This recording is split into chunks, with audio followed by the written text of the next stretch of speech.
Hello, everyone. This is Rebecca Green for the Whinypaluza podcast, and I am so excited to have Mell Hashey here with us today. Mel, thank you so much for doing this with me today. Oh, you're so welcome. Thanks so much for having me on. I'm going to tell you a little bit about her. Her and her family are so fascinating to me. The Hashey family was living a normal life. What is normal, by the way? And Right. so I'll ask her that. No, I'm kidding. Joe was a high school teacher and business owner. Mel was a former social worker turned stay at home mom of three. So we had the same path, by the way. Hmm. Then 2020 happened and turned their family upside down. They found themselves giving up their dream home and moving 2,000 miles away to a town where they didn't know anybody. It was the best thing that could have happened for their family. Joe and Mel used their experience to build the strong family company framework that any family can use to establish values and stress free family leadership. I am like so fascinated by this. So, first of all, we're both social workers who became Hmm. stay at home moms to our three kids. So, we both did the same Oh, thing. cool. So, There you that's go. pretty cool. But I want to know, like, what inspired this big move? Like, tell us about this. Sure. So, to give a little background, so Joe was a teacher for a while, and then he started teaching and running the business, which started in our basement and ended up moving. Like, it's kind of funny because the way things happen for us, they happen real slow. Joe will have an idea, and I'll think it's crazy, and then we'll follow through with it, and it'll be really great. Yeah, that sounds similar. Yeah. So, after a couple of those things happened, we ended up at what we thought was our dream home. And life was good. We had our business open. Joe actually stopped teaching to run that full time. I was able to stay home with my boys, and I have three boys, ages 5, 11, and 13. And then when 2020 happened and the lockdowns happened, and you're in New York as well, there was pretty severe lockdowns. Our gyms could not be open. We there was also rent moratoriums, and we had a couple long-term rentals that we weren't getting any money from. And we went on a walk. So we do this every day. We try to go for a walk every day so we can stay connected. And my husband mentioned to me, he's like, "Hey, what if we moved?" And I was like, "What?" That's just the craziest thing I ever heard. That's never something that I considered. I like my comfort zone of where I grew up. I have my parents here, and in-laws to help out with the kids. Like that was not something that we ever thought about. But honestly, once the wheels started turning in my head, I started to see that there's some opportunities here that I never would have considered. And honestly, the next morning, printed out a list of the 50 states and started to check off where we didn't want to go. And one of the things we search, I find this really funny. New York can be kind of gloomy and cloudy. Yep. And we literally searched where is the most sun in this country. And we landed in Colorado. So the inspiration Wow. truly was finding in that chaos of 2020, we tried to find what do we have control over? We don't have control over reopening the company. We don't have control over the kids going back to school more than one day a week. So I actually homeschooled that year. Um, but this was something that we had control over. We could fly out and take this big leap of faith, and we did, and we've never looked back, honestly. I mean, that is so amazing to me. I relate to struggling with the gloom because I live in upstate New York. And so I want to hear before we move on, I want to hear like what is the yearly weather like in Colorado? Well, we have sun. I'd say like 320 days of the year, there is some version of Wow. sun. So even if clouds, like today is actually one of the gloomy days, isn't that ironic? Like there's no Yes. sun today. But at some point in the day, you will see sun. Hmm. And it just, the snow melts much quicker because of that. So even if we get like 18 inches of snow, it's usually melted fairly quickly. But it really does make a difference to wake up to sun. I remember in New York, and I kind of feel bad saying this, but I'd wake up and if it was a sunny day, I was like super excited. Here, I expect it every morning, and it happens most of the time. Oh my God, I totally understand everything you're saying. I would love to know, like, when did you realize this move was the best thing to happen to all of you? Honestly, before we moved, because my husband and I flew out. I had never been anywhere in the country that was west. Like Yeah. Ohio was the furthest I ever went. So we flew out here and we looked at a couple houses, and we put an offer on this house. And the day before we flew out, we went back and just drove by it and like just sat there in the road and looked at the house and said, we're really doing this. Like I couldn't believe it. It was that like crystallizing moment where you're Wow. like, magic is going to happen here, but we just don't know how it's going to play out yet. So I think in that moment, I knew that it was the right thing for our family. Now, not until we moved and the kids adjusted to life at school did I know that it was truly the right thing because the kids really struggled each in their own way about the move. My oldest was pretty cool with it, actually. My middle son was very displeased. And I could Mm, tell you the story of that if you want to hear that. Maybe it would help to know. Um, absolutely. and I'll come back to that in 1 second. And then I have a 5-year-old who then was 2, so he wasn't truly aware of what we were Yeah. doing. Yeah. But my middle son, he just got very upset and shut down and took it out on me. So as Mm, moms, and this happens to dads too, but oftentimes because they're so comfortable with us, they can show us truly how they're feeling. They can be really yes. happy at school, but then at home they're like grumpy. So he wouldn't let me hug him. He wouldn't let me like touch him. Oh, I couldn't say I love you to him. And I would go to my husband because I told you we'd go on these walks every day, which allowed yeah. me to get it out of my system. So what I decided to do was I'm going to start writing him little notes and hiding them in his room just Oh, so he would know that I love you and I'm still connected to you and it's okay that you're upset. I'm not taking it personally, right? And initially when he would find them, he would just rip them to pieces. It was really oh sad. boy. I can laugh about it now, but and then eventually he would open it and like give me a little smile or he'd say, "Okay, tonight you can hug me." And it was just that meeting him is like a social work concept, meeting them where they're at, right? Like he was Yes. Yes. struggling and he was really having a hard time with it, but I just with time it worked itself out and now he loves it here. We chose this spot not just because of the sun, but because the our values are more aligned with this area than in New York. So we're Hmm. finding families that are more like us. He's loving soccer. I mean, they just adore living here. Oh my gosh. So We're gonna come follow you. Don't worry, Mom. Don't worry. I'm kidding. I'm not gonna that's move, okay. well, and our parents are here, which is like really grounding for us. I think that's why one of the huge reasons why we stay here. I mean, Mhm. how has your family adjusted to you guys moving? It's a great question. That was the single most difficult piece of this process. So during the year process of selling our home and moving out here and homeschooling and all that, that was the one thing I kept coming back to and saying, but how can I do this to them, right? And we really just ended up having conversations, my husband and I, about opportunity costs. If we stay, what are we giving up? If we go, what are we giving up? And it just was Mm, evident. It was evident for our particular situation that we needed to go. Honestly, what carried me through was that when my parents or my sister or they come out to visit, we have 100% quality time. So before my mom, somebody told me this when I was moving, and it helped me to feel better. Before yes. she'd come over and she'd fold my laundry and like watch my baby, but we didn't truly have like quality time. It was more Yeah. like housekeeping. Yeah. I appreciate it and I completely understand, and I do miss that aspect of it because I have laundry sitting behind me right now. Um, so it was a blow for them for sure. However, now they get to come out and visit us. They get to see a different part of the country. It's really exciting. And like I said, when they're here, we truly are spending all our time together. So it wasn't easy, but they also can't deny the opportunity that this has provided us. So they're coming around. They have I'm come s- around, I should say. I'm so impressed with you. I want you to know that. I mean, it's huge. 2,000 miles away. Just wow. So I don't want to put you on the spot to have to remember all seven elements, but you talk about the seven elements of the strong family path. Can you talk about some of those? Because I'm so curious. Sure, of course. And a little background, this was not something that we like sat down and came up with and then implemented. This Sure. was something that we have come up with over the last 5, 6 years. And then people come visit us and they say, hey, you do some cool things in your family. This could help other families. Why don't you share it? And that's how the podcast and this idea was born. But to share a couple, so the foundational piece is really the core values.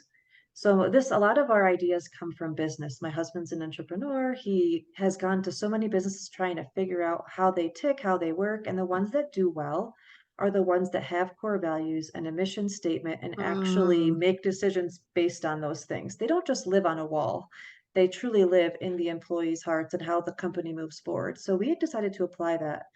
So before we even had thought about moving, we had started by coming up with these core values, and we have 6 of them, and they are on the wall. The kids have them memorized. We talk about them every week at our family meetings. So it's truly who we are as a family. I think a lot of families want to be great families, but they don't take the time to define what that means. yeah. So, for example, having gratitude is one of our values. And every night at dinner, we go around the table and intentionally share gratitude from the day. So, a simple example like that, or be adventurous. So that having those values helped us make the decision to move. Like Mm-hmm. everything on our list of values was like, yep, this means we should go. This means we should go. So That's it's awesome.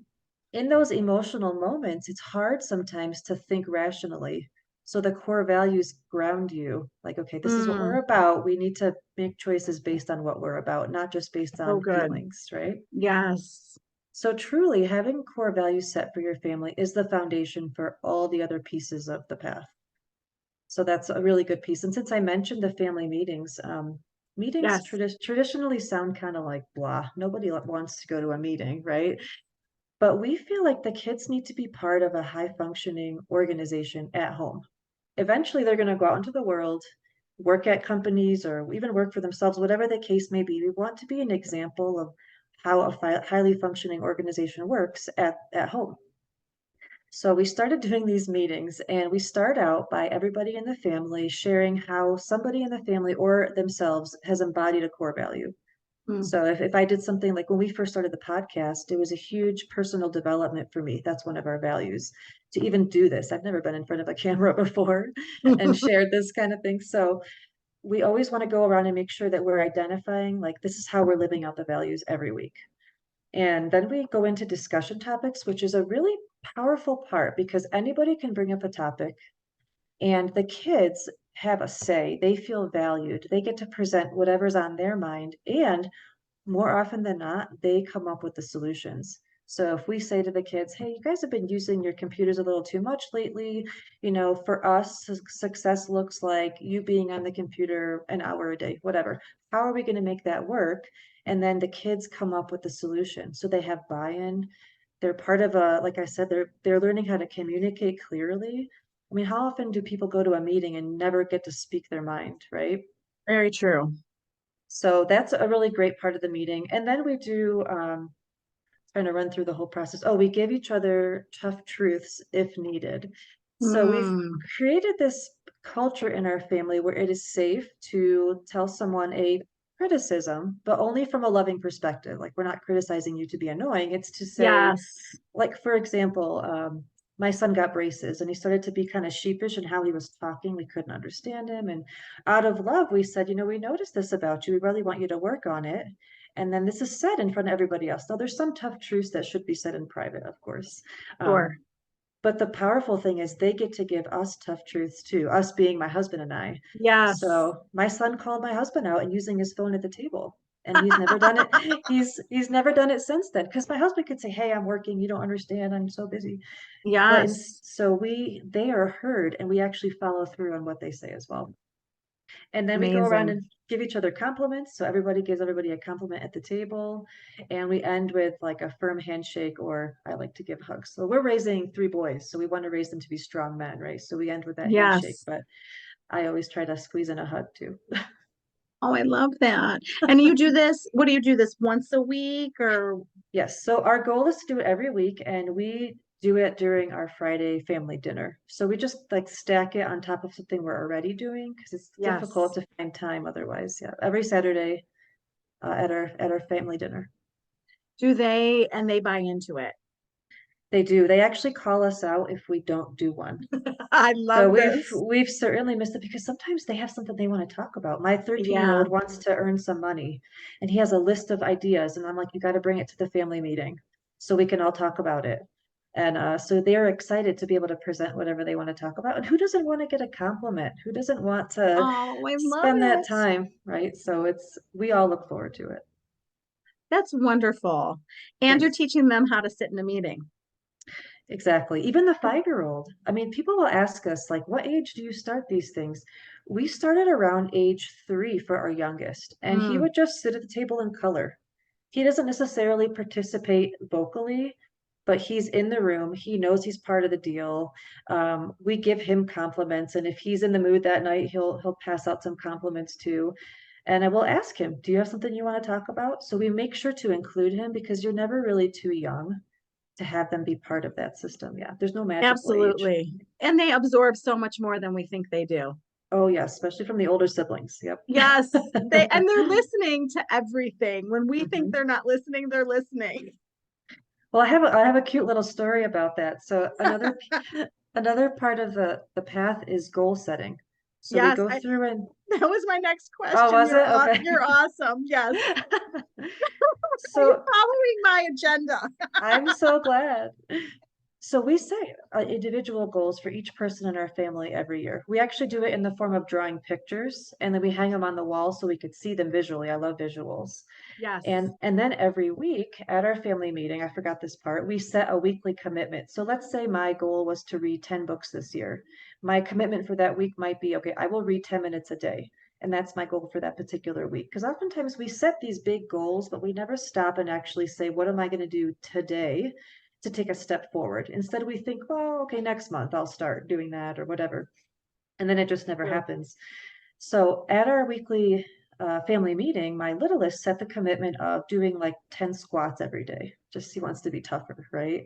So at school last year in preschool, they do a little morning workout. And I happened to be there that morning helping out, and they were doing squats. And he's like, Mom, this is my commitment this week. So at 5 years old, he's already making this connection, which was like, those are those moments where you're like, yes, we're doing something right. Like we need to keep pushing forward. It was a really great moment. That is amazing. It's rubbing off on a 5-year-old. It is. It does. Can't deny it. That's a good lesson because we do think often like how young is too young for things. And Mhm. you're telling us that 3 years old, we can put them in a family meeting. You can. Someone even asked us, we have a baby, like, what should we do? I'm like, well, don't you want to have a family meeting just between you and your spouse? Like, talk about the week. Maybe Yes, there's something you need to do or schedule a date night. You can do that while the baby's with you. And, then it just becomes a habit having the kid there with you. So it's never too early to start. I love that my neighbors sit down every Sunday night and go over their week together. I've always held on to that. I'm not doing it. But I've always thought that was a wonderful idea. So, accountability. You talk about accountability and helping our kids to be more accountable. Any tips to help our kids be more accountable? Yes, well, honestly, a bunch of pieces of the path help with this. So if you have family meetings and they Yes, solve a problem, they come up with a solution, it's inevitably easier to be accountable because absolutely. they came up with it. So you can say, hey, we discussed this at the family meeting. You're not doing it. Let's talk about it. So you have that conversation starting point. Honestly, I love charts. So we have a tech time chart on our kitchen table. I think it's really great to be able to check things off. If you have a kid who struggles with accountability, let's say they don't get their homework done, they're not getting their reading done, or whatever the case may be, I think charts are great. I have post-it notes everywhere. And when I can cross something off, it feels good. Um, and, Yes. and in terms of accountability, like let's say siblings are having a spat or something like that. So it's not like an individual, like I didn't do this task. It's more, we're fighting a lot. What's going on here? We really are big on just teaching them how to communicate.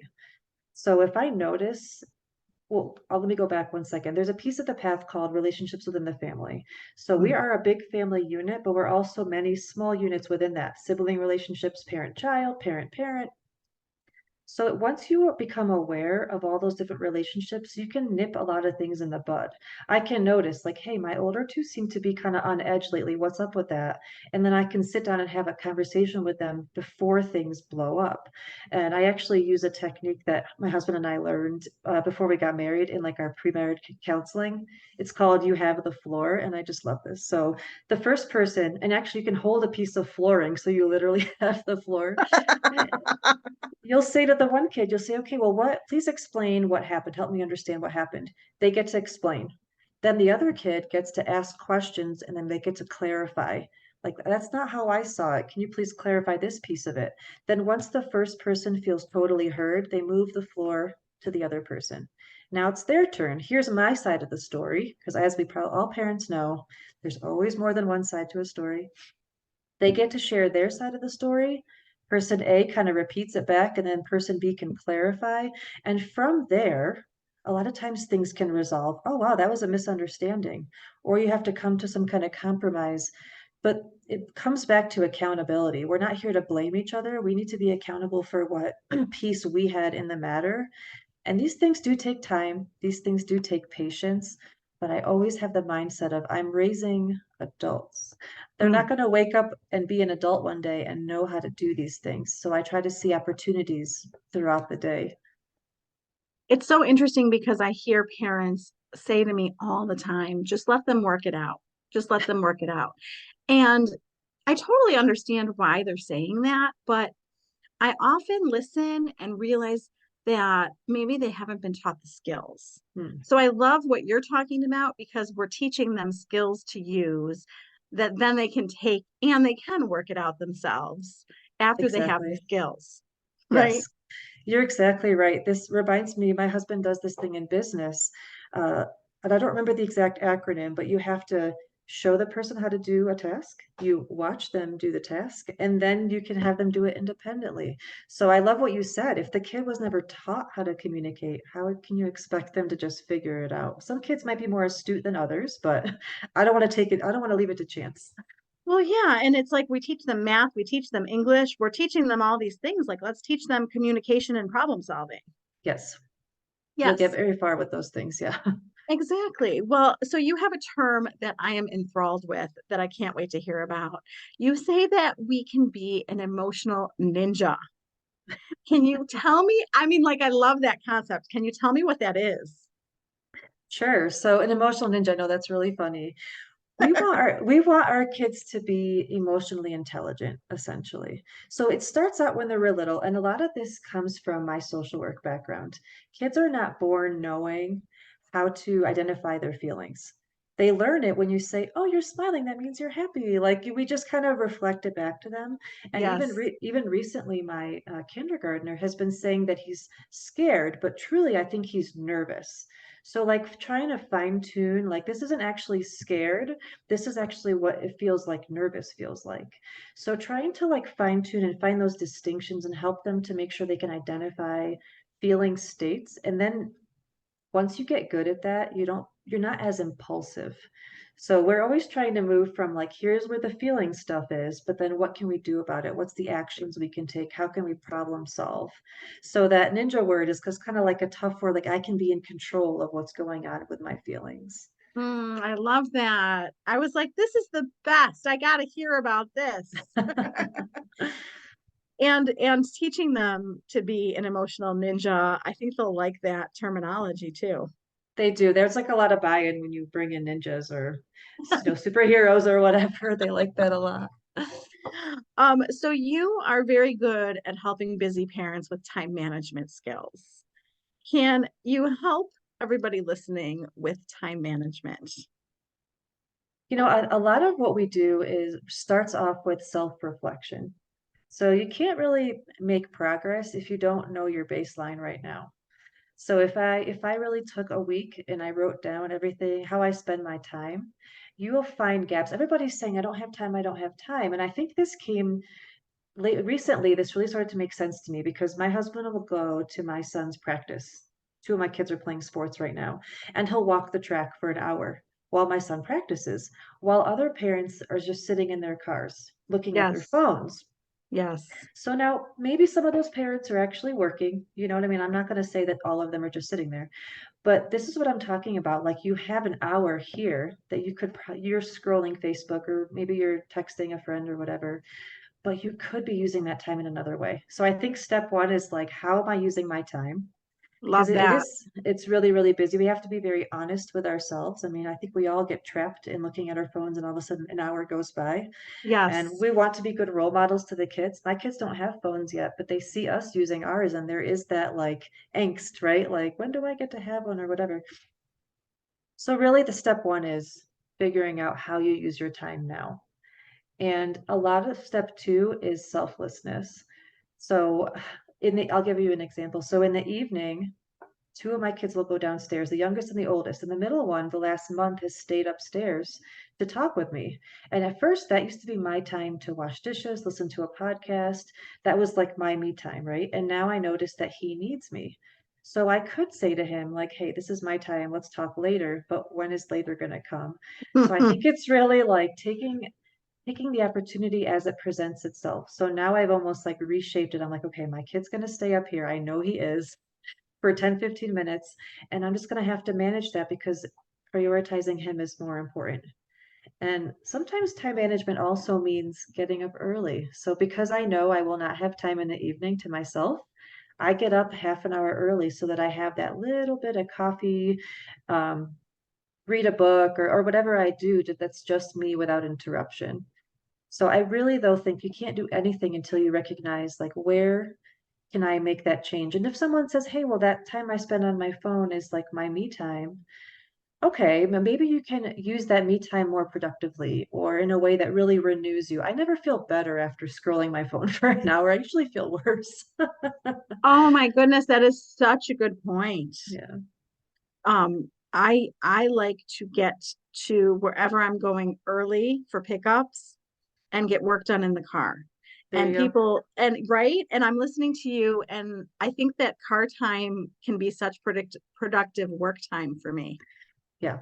That's why I Yeah. never want to assume that so everybody's just sitting there on their phones, but No. you're using that time, you're not wasting it, right? Yeah. Well, and I love what you said because before I know it, it's been 30 minutes and I've wasted time on my phone and we Yeah. don't feel good about that. So we need to be aware of that.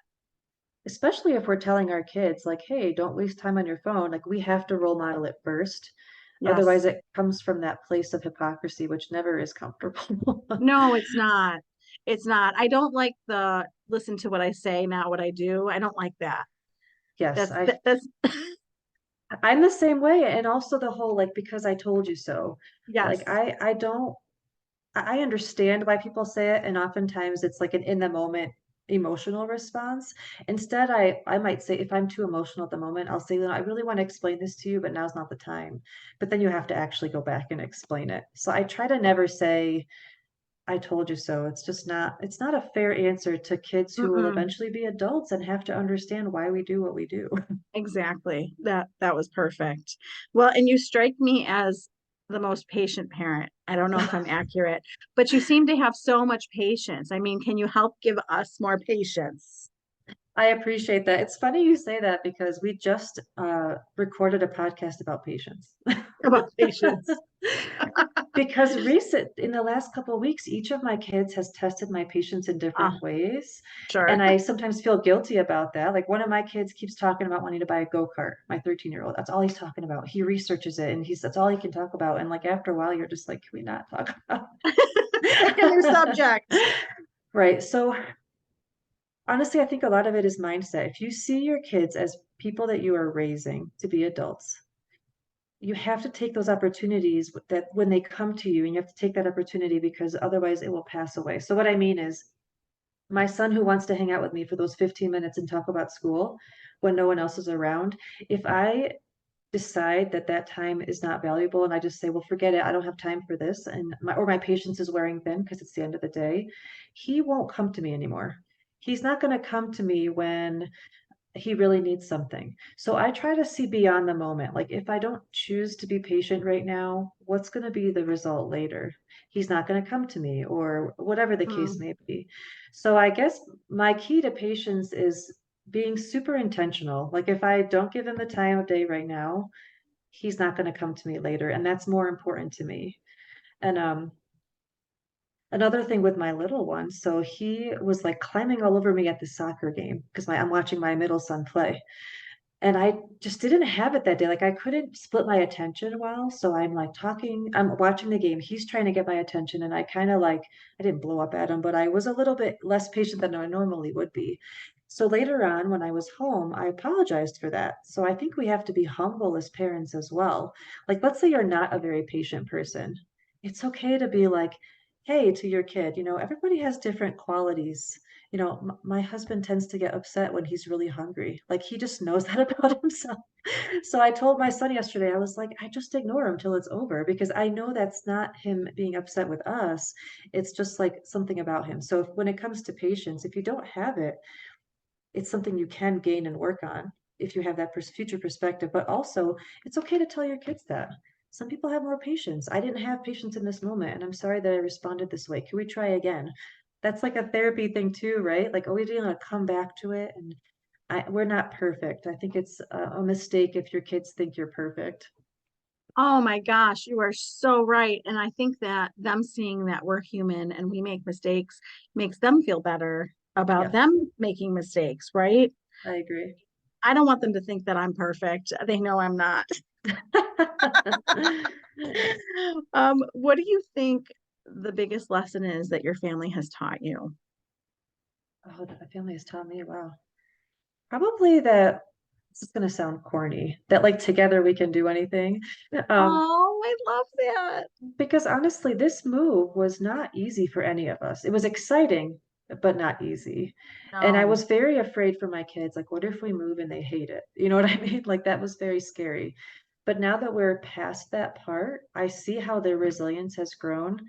I don't want to move again, but I could. Like, I see that resilience has grown in me, the confidence in me. And just personally, I didn't have much confidence when I got married, very, very little. And I think over time, I have grown confident having the kids, helping them through this process of moving. And my husband is super confident. So I feel like I kind of glean it from him as well. But really, we can do anything. We're more resilient now. And I personally just have more confidence because of being a parent. that's amazing. What about the community? Do you feel like you have developed a good community there? Very much so. That's another piece that was kind of special and unanticipated because we didn't know anybody. We did happen to find a house in a wonderful district. So we have this cute little school at the bottom of the mountain. It's like 3 minutes from the house. And they have a lot of focus on outdoor learning, which I appreciate very much. It's really in line with what my kids' needs are. And I just make sure that I make a lot of time to help at the school. So every Thursday I help teach math in the sixth grade because I like math. And Oh God. my son's in sixth grade right now, but it's my way to both help with math, but then I get to know all the kids my kid is hanging out with. Yes. And then the school, like the principal already knows me. I know a lot of the teachers now. And then I get to become friends with my kids' friends, but kind of fine tune, like, hey, like, do you really want to hang out with this kid? Yes. Um, Yes. but we have developed that. It's been really special. Plus, we did join a church family, and I found some really great people that way. And the really powerful thing about moving, though, is that we got to be intentional. It wasn't like you have to go to this place because it's what you've always done. We get to now choose, and that's been real powerful. So, yeah, I can't say that's gone very well too. It's wonderful that it's been such a good experience for you, It really has been. And I don't want to, I feel like when I talk about it, I'm just saying all the great things. There are challenges, of course. for And sure. again, the family piece is probably the hardest part. We didn't get to go back to New York this summer. The kids did well with it, but like it is a little sad that we didn't have that time because we have such a big life here now. As your kids get older, it's tougher to leave in the summertime. I couldn't believe how busy my 16-year-old was over the summer. I was like, we don't have time for anything because he's so busy. Right? It's true. It was, you know what? It was the four of us a lot because he had so much stuff going on, which Mhm. makes me sad, but I love who he's becoming too. That's So, great. what do you think the best advice is that you've ever gotten? Oh, the best advice. That's a tough one. I'm thinking a lot about the move right now because we were talking about it. And I think the best advice that I got, and it was actually from my husband, is simply to think about opportunity cost. It's going to sound kind of silly, but everything I do now, I think to myself, okay, if I do this, what am I not doing? Or if I buy this, what can I not buy? And I think that mindset is so helpful. It helps me to say no to things when they're not going to be valuable. Like I don't have to be a part of every committee at the school. I can say no. So and honestly, is when I think about parenting, whenever someone has a baby now and they ask me for advice, this just came to me as I was talking. I always say to them to trust your instincts. I think when I first was pregnant with my first son, I knew nothing. I didn't babysit when I was younger, nothing. And I started to read books and it just didn't feel like right. And then when I had him, I just learned to follow your instincts. So instead of listening to what everybody else is saying, like so my best advice is to not follow advice. Well, it's so interesting because if you go online, 10 different mothers are going to tell you 10 different things. Yes. And then if you're like me and we have 3 kids, and then the things are going to work differently with each kid. So I feel like it's like figure out each kid and Yeah. right? You're right. And advice really I think advice sometimes comes from a place of that person wanting to validate their own experience. Yes. Like if I did it this way and you're not doing it this way, then something must be wrong with how I did it. But that's not true. Like you said, every kid is different. I explained earlier when we were moving, my middle son and my older son had very different experiences with this move. And if I had assumed that I could fit them all in the same basket, like it just wasn't going to work. Now, my older son did say, "Where are my notes? Why am I not getting notes?" Which was Oh, kind of that's funny. I funny. think I started writing them for him too at that point. But it's true, every kid has such different needs, and that can be exhausting, but it's Yes. also really special too. Like, I don't want my kids to all be the same, even if it'd be No, easier for me right now, I know. I know. I totally agree with you. It's kind of fun figuring them all out. right? If we look at it that way. Yes, I always remind myself they're not you. They're not you. They have very different thoughts and feelings than you. that's great advice right there, actually. It's true. I think a lot of times we just assume, I teach them about assumptions. I say, I'd much rather you tell me what you're feeling or tell me what happened at school because otherwise I will assume. And honestly, I'm usually wrong. Oh Or my I'll, gosh. yeah, Yes. I'll tell them what I assume. They're like, no, that's not it. I'm like, see, like you have to tell me. I don't know. Oh my God, that's so funny because my daughter will get in the car and she will look upset. And I'm off to the races in my head of what I think happened at school. It's like we Yes, have to ask. We have to ask. that's exactly right. And they might not tell us until later the day, but we have to ask.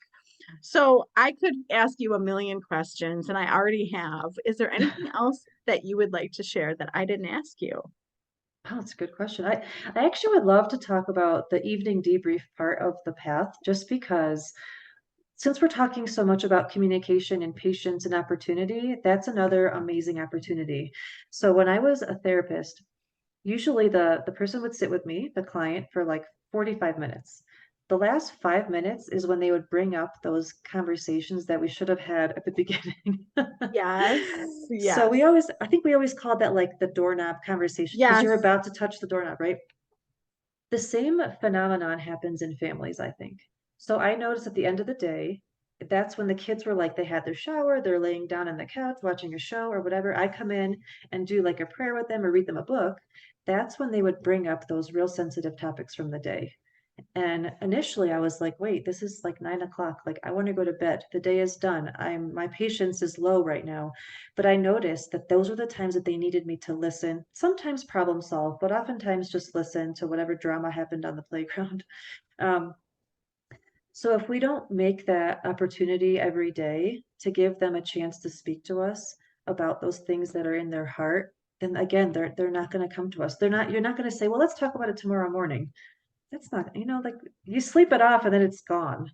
So I think it's important to intentionally say, okay, even if you're like, your patience is gone, the next 15 minutes, I'm going to go sit with my kids and see what's up. And sometimes nothing's up.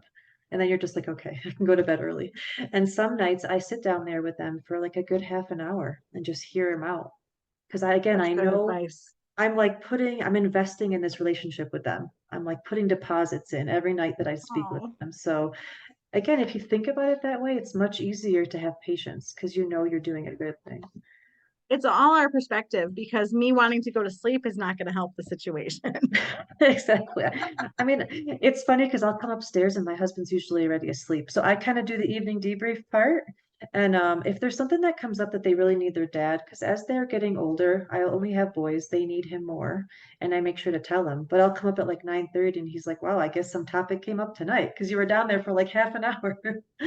Like, yeah, Oh, that's so sometimes. funny. And he's like, it's bedtime. What's going on? Exactly. Well, tell everyone about your podcast and your website and where they can find you. Great. So we try to keep it simple. Everything's at strongfamilyproject.com. We have articles there. We give away a free PDF explaining the 7 steps of the path. And then our podcast, the first 7 episodes actually go in deeply about each of those steps.